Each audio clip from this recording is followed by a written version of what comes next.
Welcome to Shift, a college admissions ACT and SAT podcast for a changing world. I'm Tyler, the founder of Achievable, and we have an affordable ACT course that includes everything you need to ace your ACT tests.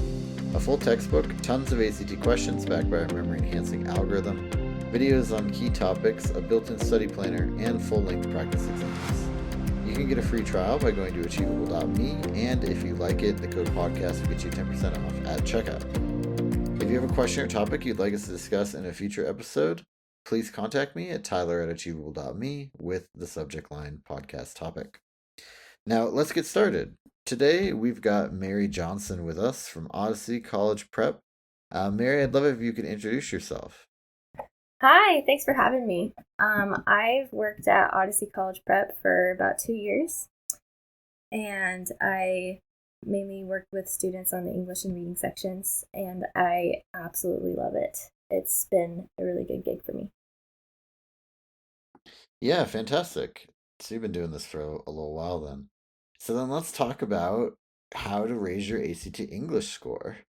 I think that this is, probably one of the first things that kids will ask you when they start to work with you, right? So how do you start this conversation with them, and where do you want to, what are your sort of bits of advice or tips?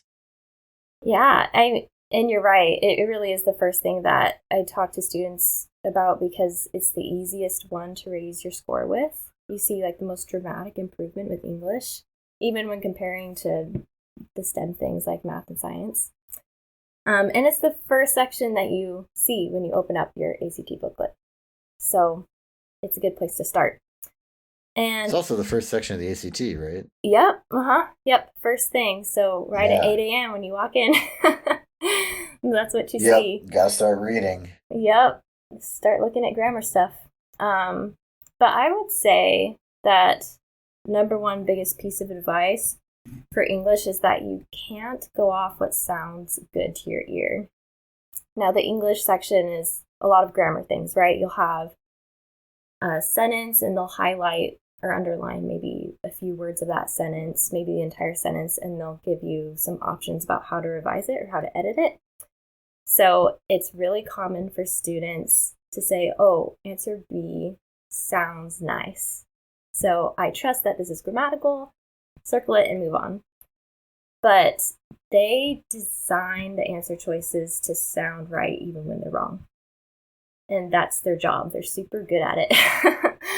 Yeah. So if you can just learn a good handful of grammar rules and punctuation rules, then you'll dramatically increase your score. Yeah. So, I guess really quickly, if you could maybe dive in a little bit into like what sounds like means on this test and how it actually becomes a trap, right? Like, because when you're normally speaking English day to day, like things that sound right, that it's like usually fine. But in this test environment that's very precise, it can be one of the best ways that they could trick you. So like how does the ACT make questions that quote unquote sound, or sorry, make answers, excuse me, that sound good but are actually wrong? Yeah, one good example is with subject verb agreement, I'd say. I was meeting with a student just a couple days ago, and they were missing the same subject verb agreement questions over and over because of this. It sounded right to her when they weren't. So let's think of an example. You could say, I'm going to use a super simple one, right? Like the cats Sure. who always go near my house were really nice today, right? So you think about the subject of that sentence, cats. And then they put all these words in between cats and the subject were, right? The cats who were at my house today, or who always go by my house, were really nice. This isn't a great example because I always think of simple ones, but they love to put a lot of words in between the subject and the verb when you're doing the subject verb agreement things to confuse your mind. House is singular, right? So you might be tempted to say the house was when actually you should be saying house were. Anyways, they just love to make long, complicated sentences to trick you. Got it. Yeah. Yeah. So then to beat those, you're going to be sticking to the rules, right? And realizing that like the ACT reading really from my or excuse me, ACT English, from my understanding of sort of talking about it with you, it really is just about like knowing these rules really cold, right? And then being able to like apply them in complex situations. So what are kind of the key rules that you have students watch out for when they're getting prepared for the ACT English? Punctuation is a big one. That's honestly always the first thing that I talk about with students is punctuation. If you know the rule for, say, if you know the rule for a semicolon, you know that it's used to connect to independent clauses, then you will get every question that has a semicolon in it right. Okay, if they're testing your knowledge on that, you will get it right because you know this connects to independent clauses. If you see anything else and they say, is this right? You know, no, it's not. It's as simple as that. And there are so many punctuation questions that I'd say learning just 4 or 5 rules with that increases your score a lot. Mm-hmm. Yeah. Interesting. And then like, can you give some examples of kind of how these things would come up? How these things will come up. Yeah, let's think. Commas, right? Commas. Mm-hmm. That's a big one because there's lots of ways you can use commas. So let's say they're testing your ability to pick out a appositive, right? Some people call them appositive, some people call them like non-essential phrases. They're those things in the middle of a sentence that are an aside, right? Like Clifford, comma, the big red dog, comma, eats a lot of food, right? And so the big red dog would be our appositive. It's that non-essential phrase in the middle of the sentence, blocked off by commas. So they could test your ability to say, well, where is the appositive in this sentence? Now, when I use that very simple example, it's pretty obvious what it is. Mm-hmm. And I love to give my students really simple examples. Okay, this is how this works. But when you go in the book, oh my goodness. Like I say, they use these big, long, complicated sentences, and it becomes a lot more difficult to pick out where those things are. So when we're learning about commas and how those work with the positives, you can ask yourself, can I take this this group of words out of the text and have the sentence still be grammatical? Does it still make sense? If that's the case, then great. I can leave the commas there. I can say, yes, this is an appositive. It's non-essential to the sentence. We're good to go. I love to have my students read the sentence without the text in there, right? That helps a little bit. But it's hard when you also can't talk in the testing center because that's annoying and, also not okay to everybody else around you. Well, yeah, it would be very distracting to everyone else. Exactly. Yeah. But I mean, just mouthing the words too, right, can help a little bit as long as you're reading things with those rules in mind. Like, does it follow A, B, and C? Yes. Great. We can move on. Yeah. Yeah, that sounds good. And then, so those are, I think those are 2 very actionable kind of tips here. And yeah, where do you want to go from here? Do you want to share more tips or do you want to maybe like go through a couple examples? Like, what are you thinking? Let's see. Let's talk about how to manage time. Is that a good idea? Sure. I think. Yeah. Managing your time on the ACT English.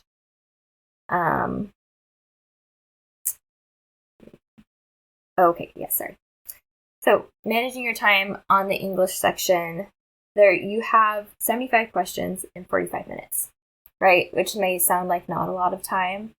Honestly, after some coaching and things, it's usually not that hard to do because these questions do take only about 30 seconds to do, or about 45 seconds. But they have these questions mostly at the end of each passage. There's 5 passages that ask about the passage as a whole. And once you get there, it says, okay, well, what's the purpose of this entire passage? And at that point, many students have just read like those few sentences that they've asked for them to revise, or maybe just like the very underlined parts, and they don't actually know what the passage is about. So my advice would be to actually at least scan all of the text before you get to those last questions. And by the time you get there, you actually know what you're talking about. You can answer the question. If you don't, then you'll be forced to go back to the beginning, reread the whole thing, and it would take a lot more time. And that's where time could be an issue. Maybe you'd be left to guess on the last few questions. And honestly, with learning, especially punctuation rules and things like that, that makes things go by faster. And yeah, that's why I say after some coaching and things, it really doesn't have to be an issue the time on the English section, which is nice. It's a relief, you know. You can worry about the time on the reading section or something. But on this one, if you learn a few rules, it can be okay. You don't have to worry so much. Yeah. And I mean, it is still like passage based, but I think in general it's just a lot less intimidating than the reading section in that way, right? Like it's a lot less intense writing. For sure. Yeah, it's not as intense. I like it a lot. I think most of my students would agree that English feels a lot more doable. It's like, okay, anybody can do this. Just learn it. We'll be fine. Yeah. But yeah, timing on that is a big one. There's also another kind of question. We like to call them concise rule questions. And this can help with timing as well. They're the questions that might have multiple grammatical answers.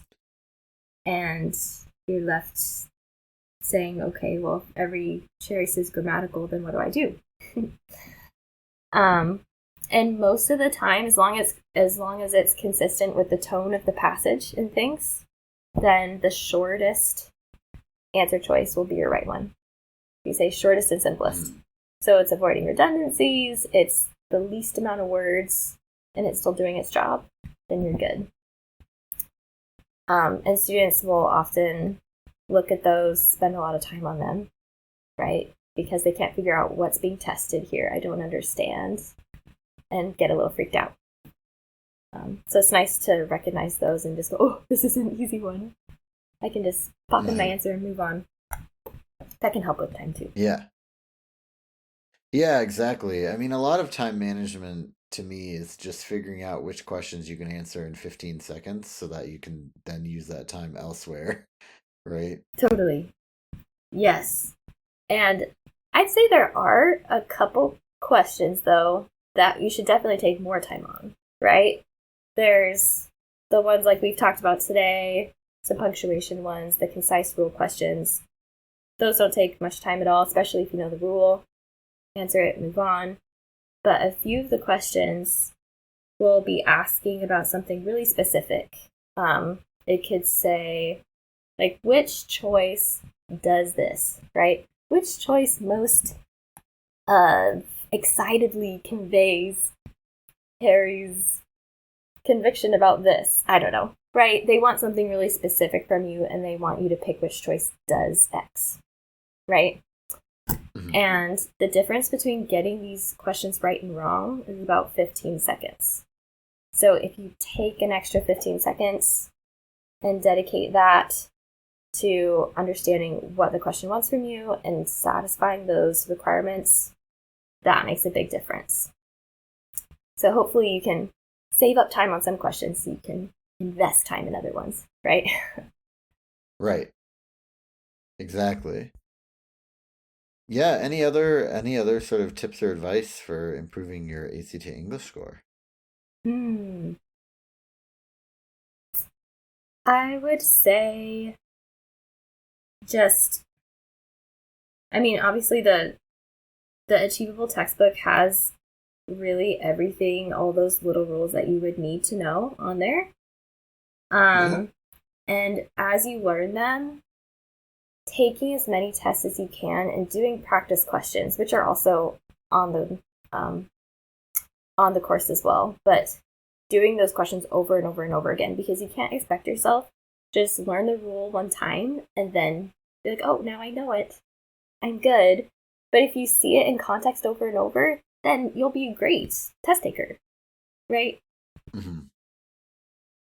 Yeah, it's really like important to have it use it in context, right? And because like you said, a lot of students will like kind of know a rule, but they won't like know like the version that they see on the test, or it will be harder on the test because it's applied in a more complex way. And so to like try to get that practice now. Agreed, agreed. Great. Well, thank you so much. This has been Shift, a college admissions podcast for a changing world, hosted by Tyler from Achievable with Mary Johnson from Odyssey College Prep. And you can get a free trial of our ACT course by going to achievable.me, and you can use the code podcast to get 10% off at checkout.